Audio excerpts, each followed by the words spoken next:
A very good evening to all social science class 10 students. So students, आज social science class 10 के 2025 के board paper के set 32-1 के हम एमसीक्यू सॉल्व करेंगे और उनकी एक्सप्लेनेशन समझेंगे, राइट। मैंने ऑलरेडी 2025 के सेट 32-1 के एमसीक्यूज की एक्सप्लेनेशन का वीडियो इससे पहले बना दिया था। अगर अभी तक आपने नहीं देखा है, you can check the link of that video in the description box. अपने फ्रेंड्स को भी रिकमेंड कीजिएगा। तो स्टार्ट करते हैं बेटा आज का वीडियो। फर्स्ट क्वेश्चन है बेटा एमसीक्यू का, potato famine was related to which of the following countries. जो पोटैटो फेमाइन था वो कौन से देश से रिलेटेड था? सिंपल है बेटा, ये चैप्टर नंबर 3 का क्वेश्चन है, making of the global world. और पोटैटो फेमाइन हुआ था बेटा आयरलैंड में, राइट।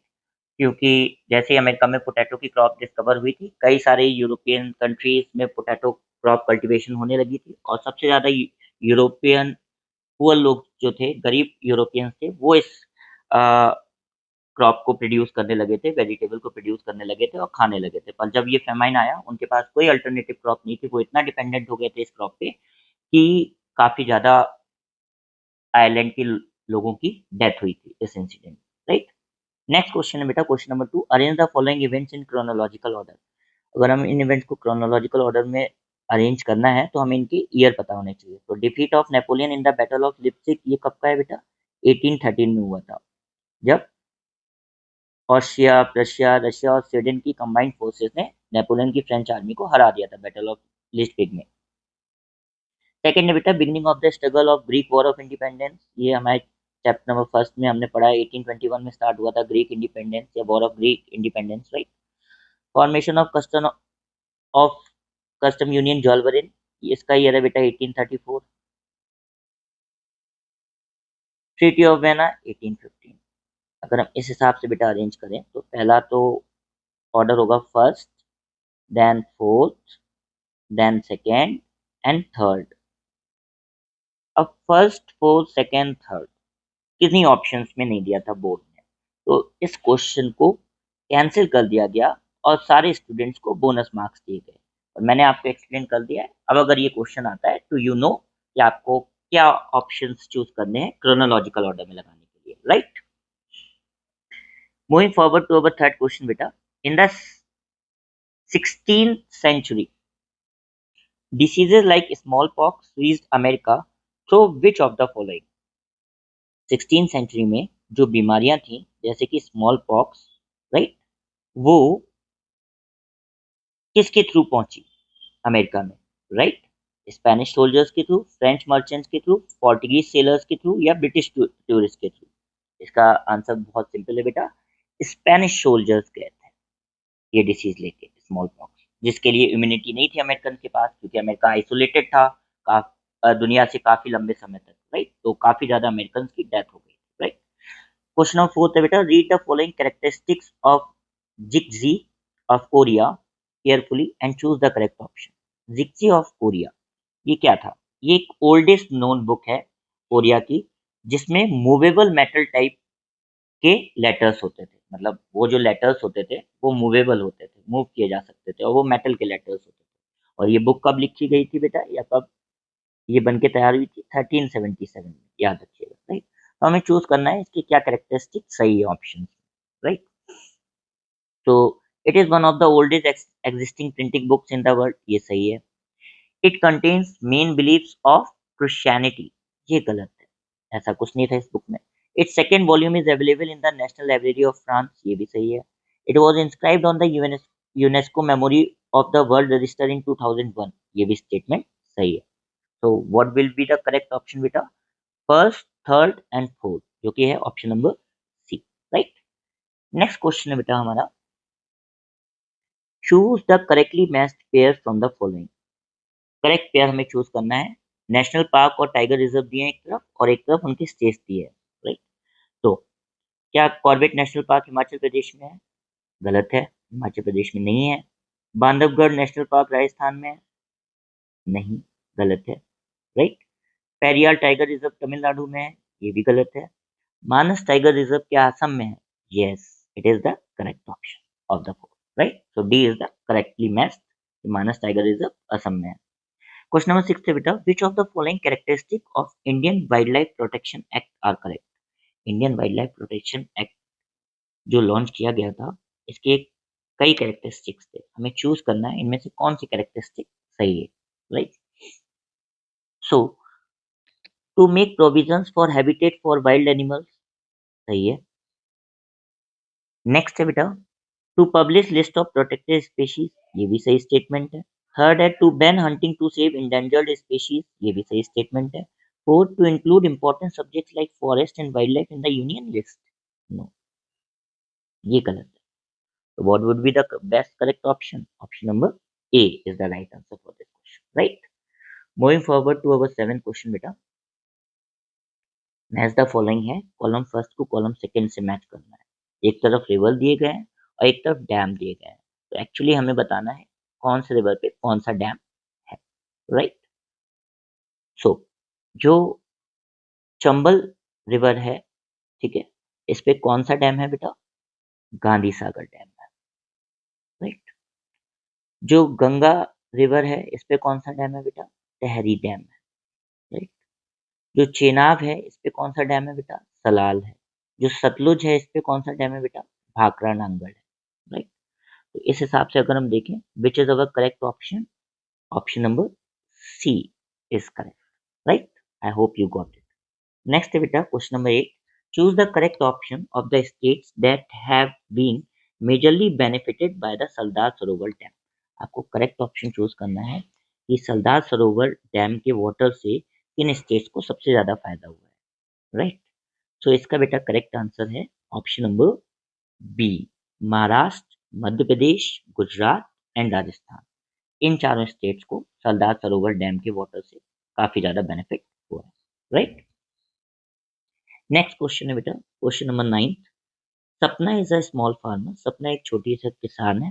सपना वांट्स टू कल्टीवेट कॉटन, सपना को कॉटन क्रॉप कल्टीवेट करनी है। What kind of geographical conditions will be suitable for this, choose the correct option. पहली चीज, जहां पे भी कॉटन आए, कॉटन इज एसोसिएटेड या cotton is grown best in which soil, black soil, right. तो एक तो दो ऑप्शंस में ब्लैक सॉइल है, right.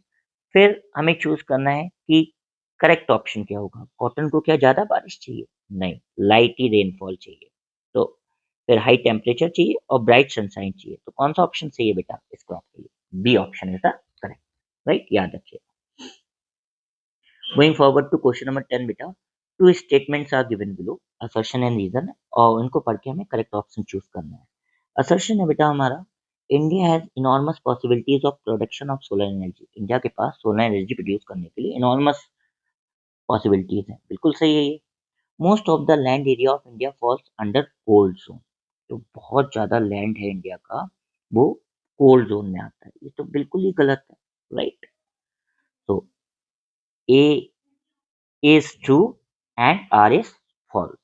Option number C would be the correct mistake. Right? I hope you got it. Next है बेटा question number 11, match the following है, column first को कॉलम सेकंड से मैच करना है, राइट। एक तरफ हमें थर्मल पावर प्लांट है, एक तरफ हमें बताना है ये जो थर्मल पावर प्लांट है कौन से स्टेट्स में। ऐसे क्वेश्चंस के लिए बेटा आपको मैप अच्छे से लर्न होना चाहिए, ज्योग्राफी का, राइट। अगर आपकी कमांड मैप पे नहीं है, it will be very difficult for you to solve these types of question, right, क्योंकि आपको पता होना चाहिए कि थर्मल पावर प्लांट्स कौन से हैं और कौन से स्टेट्स में, राइट। मैप वर्क का है दी जियोग्राफी का chapter number 5 mineral energy resource, right. So देखते हैं बेटा क्या करेक्ट ऑप्शंस हैं, राइट। 11th का टल्चर, टल्चर बेटा जो थर्मल पावर प्लांट ये कहाँ है, उड़ीसा में है। नेक्स्ट है बेटा रामागुंडम, रामागुंडम जो थर्मल पावर प्लांट है तेलंगाना में। थर्ड है बेटा भुसावल, भुसावल बेटा कहाँ पे है, महाराष्ट्र में। Vijayawada, Vijayawada thermal power plant बेटा कहाँ पे, आंध्र प्रदेश में, right. This is the correct matching for the thermal power plants with their states. तो कौन सा करेक्ट ऑप्शन है बेटा, option number A is the correct, right. Next है बेटा question number 12, which one of the following organisation has its headquarter in Brussels, किस organisation के headquarters Brussels में है। हमने पढ़ा था chapter number 1 power sharing civics में, यूरोपियन यूनियन। जब यूरोपियन यूनियन का हेडक्वार्टर चुना गया तो बेल्जियम की कैपिटल ब्रसल्स को हेडक्वार्टर बनाया गया, right. Moving forward to question number 13 beta. Which of the following countries is an example of sharing of power between national and state government to account for internal diversity? कौन सी country best example है जहाँ पे national और state government में power share होती हैं internal diversity maintain करने के लिए? तो हमने again chapter number first of civics Belgium ने ऐसा किया था, राइट? नेक्स्ट बेटा, करेक्ट मैच चूज करना है जो भी पेयर्स दिए गए हैं। एक तरफ पॉलिटिकल पार्टी और एक तरफ स्टेट है, तो हमें बताना है कौन सी पॉलिटिकल पार्टी का स्टेट करेक्टली मैच्ड है।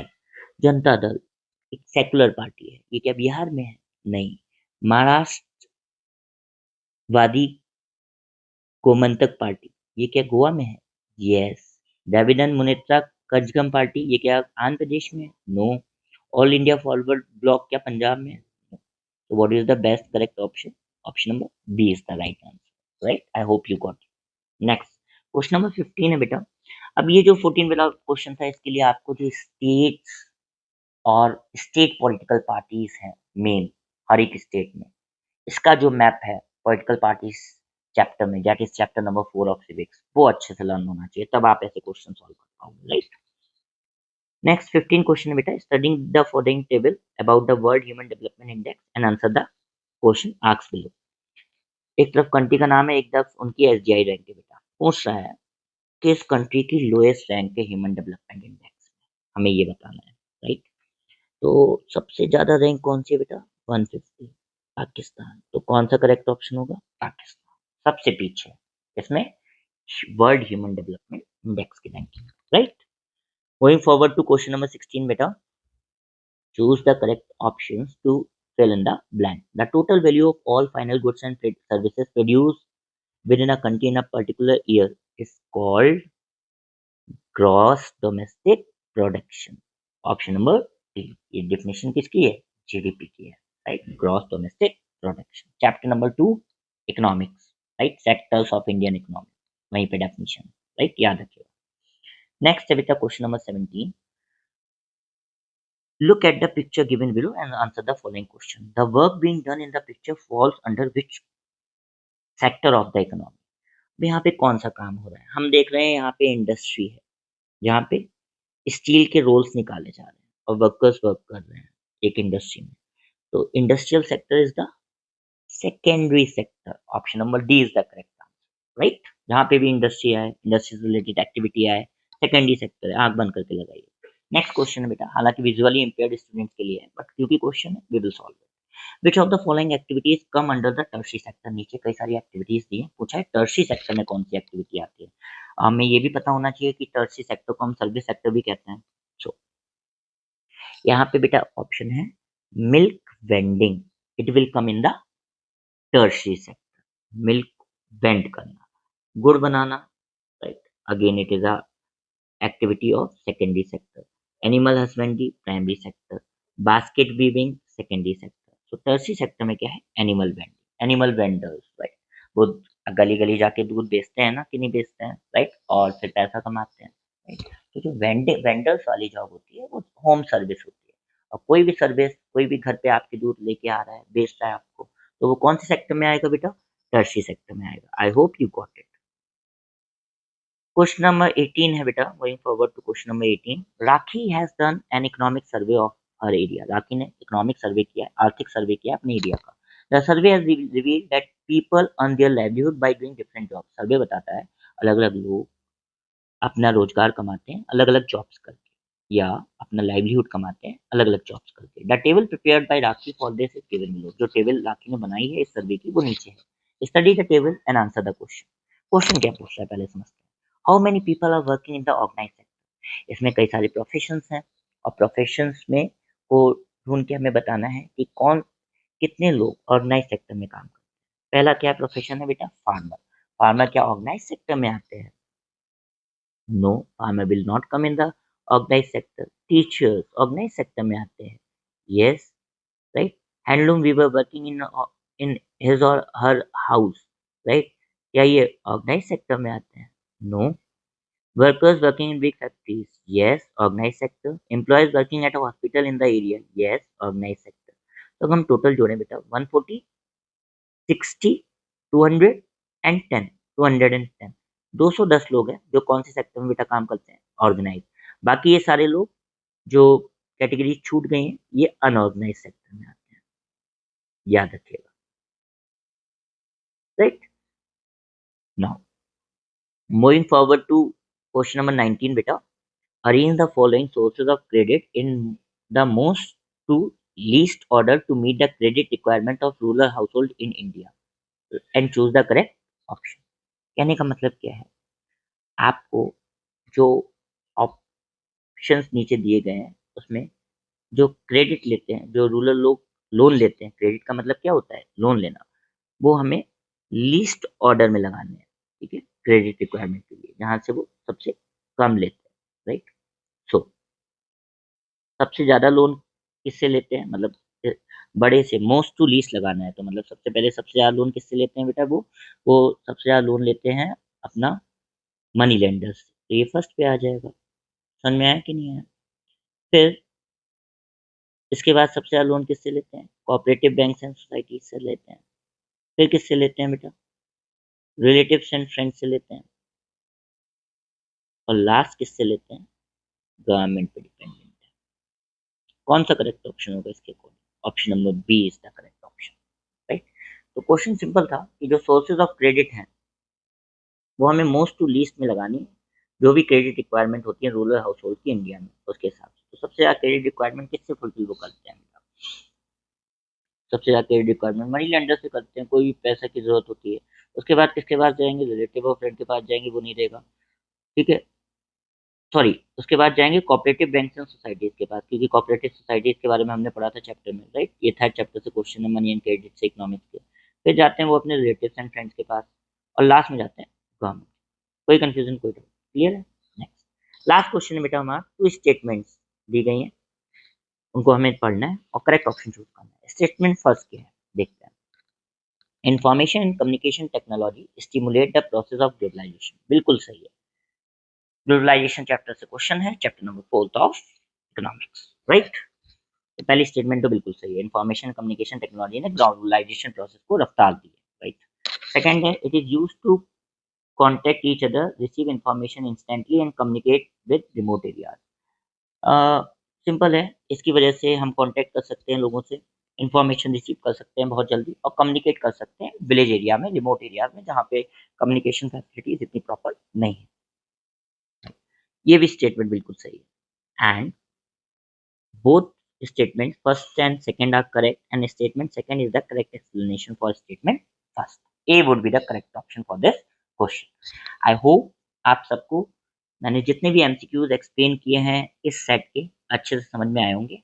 Do watch the whole video and proper explanation. अगर आपको स्पीड स्लो लग रही है, you can watch this video in 1.5x speed और 2x स्पीड। राइट, तो आपका टाइम कम लगेगा पूरा वीडियो देखने में, पर do watch the whole video जिससे कि आपको प्रॉपरली समझ में आए एमसीक्यूज के questions and answers with explanation. ऐसे और वीडियोस के लिए do like share and subscribe my channel. अपने सारे फ्रेंड्स को भी रिकमेंड कीजिए, जिससे कि I will make more such videos to help all my students of class 10th social science। Take care everyone, have a very good day। और last video जो मैंने बनाया था 3211 set of social science 2025 board exam, उसकी link description box में, इस video के बाद उस वीडियो को भी आप देखें अगर अभी तक आपने